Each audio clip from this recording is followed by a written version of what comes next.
ఇటుకలు సిమెంటు గోడలే కాదు, ఒక కుటుంబం కళ్ళకు చిరునామా అంటారు ఆనరబుల్ సీఎం ఎప్పుడు కూడా. తెలంగాణ ప్రజల భవిష్యత్తుకు భరోసా, తెలంగాణ ప్రజలు తలెత్తుకొని ఆత్మగౌరవంతో బ్రతికేందుకు ప్రతీక ఇందిరమ్మ ఇండ్లు, తరతరాల ఆశలకు పునాది. సొంత ఇంటి కళ నీది, ఆ కళ నిజం చేసే బాధ్యత నాది అన్న ఆనరబుల్ సీఎం గారు ఇప్పుడు వేదికపైకి వస్తారు కొద్దిసేపట్లోనే.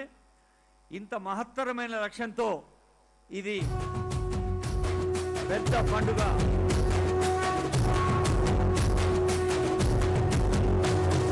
మూడు రంగుల జెండా బట్టి సింగమోలే కదిలినాడు ఒక్కరు కాంగ్రెస్ సూర్యుడు. మన రేవంత్ అన్న నిగ్గదీసి అడిగే మునగాడు. వీడు భూమిన వానైతాడు, బిరసాదల ధైర్యం వీడు, దుంగ దొరల భరతం పడతాడు. మన రేవంత్ అన్న పేద ఇంటికి పండుగ తెస్తాడు. సోనియమ్మ దివెనతోని రాహులన్న సైనికుడయ్యి పెద్ద కొడుకై యుద్ధం చెయ్య సిద్ధమాయే రేవంత్ అన్న. మూడు రంగుల జెండా బట్టి సింగమోలే కదిలినాడు ఒక్కరో కాంగ్రెస్ సూర్యుడు. మన రేవంత్ అన్న నిగ్గదీసి అడిగే మొనగాడు.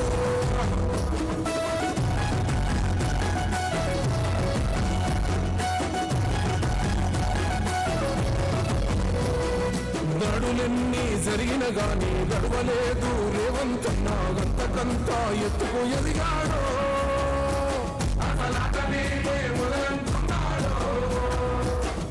ముక్కనాడు పోలేదు, ఒక్కడయ్యి కొట్లాడాడు, అందుకే పెద్ద నాయకుడయ్యాడు.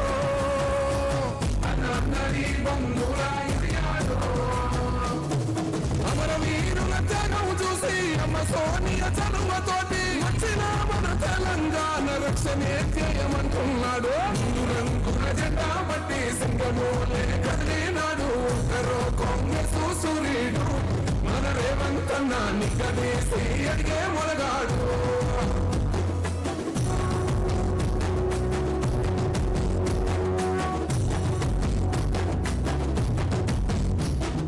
ఓహమంటూ లేని వాడు, అందరినీ కలిపేటోడు, ఆనాటి రోజులు తెస్తాడు. మన ఆశలన్నీ తీర్చే నాయకుడు. ఇందిరమ్మ రాజ్యం మళ్ళీ రేవంతు వల్లే సాధ్యం, మన వంతుగా అన్నకు తోడుందా. మన ఉద్యమానికి సిద్ధం అయిపోతా. తెలంగాణ పులి బిడ్డ మరవబోదు నిన్ని గంట. జై జై మా రేవంత్ అన్న గన్నది మన తెలంగాణ.